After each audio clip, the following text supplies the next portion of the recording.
दोस्तों, हमारी इस दुनिया में कुछ बहुत ही खूबसूरत प्लेसेस मौजूद हैं जहाँ पर जाने के बाद हम बहुत ही ज्यादा रिलैक्स फील करते हैं और हम वहाँ पर बहुत ही एंजॉय भी करते हैं। लेकिन इन खूबसूरत प्लेसेस के अलावा हमारे प्लेनेट अर्थ पर कुछ बहुत ही ज्यादा खतरनाक प्लेसेस भी मौजूद हैं जहाँ पर जाने के बाद इंसानों को जान का खतरा भी हो सकता है। और इन्हीं कुछ बहुत ही खतरनाक प्लेसेस के बारे में हम आज की इस वीडियो में बात करेंगे। तो चलो दोस्तों, वीडियो को शुरू करते हैं। Number 1, death valley national park in USA. Death valley national park दिखने में तो काफी खूबसूरत दिखाई देता है, लेकिन ये जगह इतनी ही खतरनाक भी है। इस जगह पर टेम्परेचर एक्सट्रीम लेवल तक पहुंच सकता है। डेथ वैली में टेम्परेचर गर्मियों में 120 डिग्री फ़ारेनहाइट यानी 48 डिग्री सेल्सियस तक पहुंच जाता है और इसी तरह सर्दियों में डेथ वैली में टेम्परेचर उतना ही ठंडा हो जाता है जितना गर्मियों में गर्म हो जाता है। डेथ वैली में बारिशें भी बहुत कम होती हैं, लाइक 2.2 इंचेस बारिश ही हर साल यहाँ पर होती है। इसके अलावा डेथ वैली में कुछ जहरीले और खतरनाक जानवर भी पाए जाते हैं, जैसे कि सांप और स्कॉर्पियंस वगैरह, जो कि इंसानों को काट सकते हैं। डेथ वैली नामी इस जगह पर हर साल तकरीबन 227 डेथ्स होती हैं, यानी कि इस जगह पर हर महीने 19 लोगों की जान जाती है। Number 2, snake island in Brazil.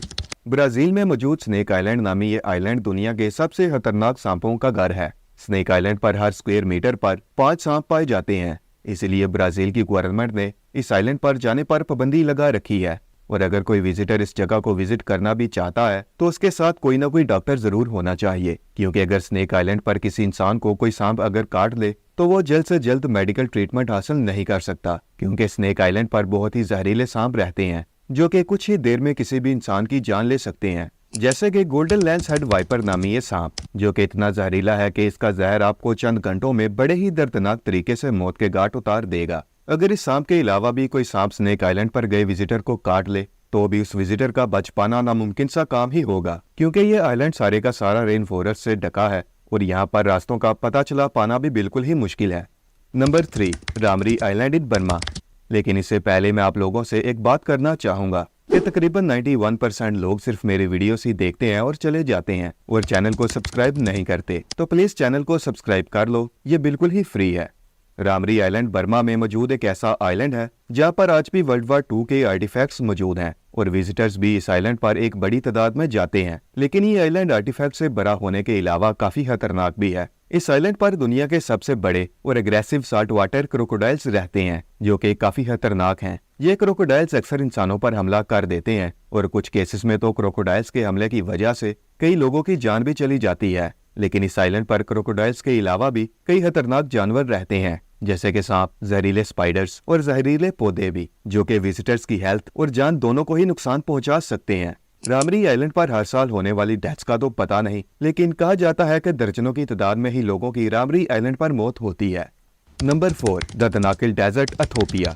The Danakil desert दुनिया में मौजूद कुछ सबसे गर्म इलाकों में से एक है। दनाकिल डेजर्ट में टेम्परेचर तकरीबन 122 डिग्री फ़ारेनहाइट यानी 50 डिग्री सेल्सियस तक पहुंच जाता है। दनाकिल डेजर्ट में गर्मी की शिद्दत इतनी ज्यादा होती है कि इस डेजर्ट में लोगों को हीट स्ट्रोक हो जाता है, डिहाइड्रेशन हो जाती है और इतनी गर्मी की वजह से अगर यहाँ पर मौजूद किसी इंसान को पानी ना मिले तो उस इंसान की मौत भी हो सकती है और इस जगह पर पानी का मिल पाना बहुत ही ज्यादा मुश्किल है। दनाकिल डेजर्ट में हर साल तकरीबन 10 मिलीमीटर ही बारिशें होती हैं। दनाकिल डेजर्ट में बहुत से एक्टिव वोल्केनोस भी मौजूद हैं, जिनमें से एक एक्टिव वोल्केनो अल्टा एलेबी है, जो कि कई दहाइयों से कंटिन्यूसली इरप्ट होता ही चला जा रहा है। वोल्केनिक इरप्शंस की वजह से अर्थक्वेक्स आ सकते हैं और इरप्शन के दौरान वोल्केनो से कई तरह की खतरनाक गैसेस भी खारिज होती हैं। ये गैसेस इतनी खतरनाक होती हैं कि ये किसी भी सेहतमंद इंसान को बहुत ही ज्यादा बीमार कर सकती हैं और यहाँ तक कि ये खतरनाक गैसेस किसी भी इंसान की जान ले सकती हैं। इसके अलावा दनाकिल डेजर्ट एक आइसोलेटेड एरिया है जहाँ पर जाना ही बहुत ज्यादा मुश्किल है।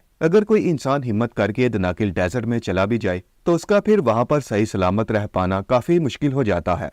Number 5, the gate of hell in Turkmenistan. Turkmenistan के एक इलाके दरवाजा के करीब एक क्रेटर मौजूद है जिससे गैस खारिज हो रही है और इस गैस को आग लगी है। कहा जाता है कि यह क्रेटर 1971 से जलता ही चला जा रहा है। इस गड्ढे या क्रेटर को लोगों ने द दरवाजा क्रेटर या फिर द गेट ऑफ हेल नाम दे रखा है। लेकिन इस इलाके में जाना जहां पर यह गेट ऑफ हेल मौजूद है काफी खतरनाक साबित हो सकता है, क्योंकि ये क्रेटर पिछले कई सालों से ही जलता आ रहा है और इसके नजदीक गर्मी की शिद्दत काफी ज्यादा होती है, लाइक 122 डिग्री फ़ारेनहाइट यानी 50 डिग्री सेल्सियस। इतनी गर्मी एक आम इंसान के लिए बहुत ज्यादा खतरनाक साबित हो सकती है। और इसके अलावा इस क्रेटर से कई खतरनाक गैसेस भी निकलती हैं, जैसे कि carbon monoxide, sulphur dioxide and hydrogen sulphide, जिन्हें अगर कोई इंसान इनहेल कर ले तो वो काफी बीमार हो सकता है और कुछ केसेस में तो मौत भी हो सकती है। और अगर कोई इंसान इन गैसेस की वजह से बीमार होता है तो उसे मेडिकल ट्रीटमेंट दे पाना बहुत ही ज्यादा मुश्किल काम होगा, क्योंकि द गेट ऑफ हेल का इलाका एक रिमोट और आइसोलेटेड इलाका है। यहाँ पर मदद का आसानी के साथ पहुँच पाना या पेशेंट को आसानी के साथ हॉस्पिटल में पहुँचा पाना काफी मुश्किल काम होगा। और इन सब के अलावा ये क्रेटर बहुत ही ज्यादा अनस्टेबल है और कोई पता नहीं ये कब फट जाए या फिर धंस जाए। Number 6, Caracas in Venezuela. Government travel advisers अक्सर वेनेजुएला के टूर पर जाने से रोकते हैं, खासकर वेनेजुएला के कैपिटल कराकस में, क्योंकि यहाँ पर क्राइम रेट बहुत ही ज्यादा है। सैडली सिटी ऑफ कराकस को वर्ल्ड्स मर्डर कैपिटल कहा जाता है। इस शहर में किसी टाइम पर भी वायलेंस शुरू हो सकती है, जो कि टूरिस्ट के लिए काफी खतरनाक चीज है। और कराकस में क्राइम के शिकार होने पर आपको इंसाफ मिलना भी ऑलमोस्ट इम्पॉसिबल है, क्योंकि यहाँ पर एक तरह से क्रिमिनल्स का ही राज है। और कराकस में क्राइम रेट 93% है। एक रिपोर्ट के मुताबिक कराकस में सिर्फ ईयर 2017 में 27,785 मर्डर्स हुए थे। इस हिसाब से देखा जाए तो वेनेजुएला या इसके कैपिटल कराकस का विजिट ना ही करना अच्छी बात है। लेकिन दोस्तों, अब आप लोग इस बारे में क्या सोचते हैं मुझे कमेंट करके जरूर बता देना। और फैक्टो जवाब 2.0 चैनल को भी सब्सक्राइब कर लेना, ताकि हर आने वाली नई और इंटरेस्टिंग वीडियो का नोटिफिकेशन आप लोगों तक पहुंच सके।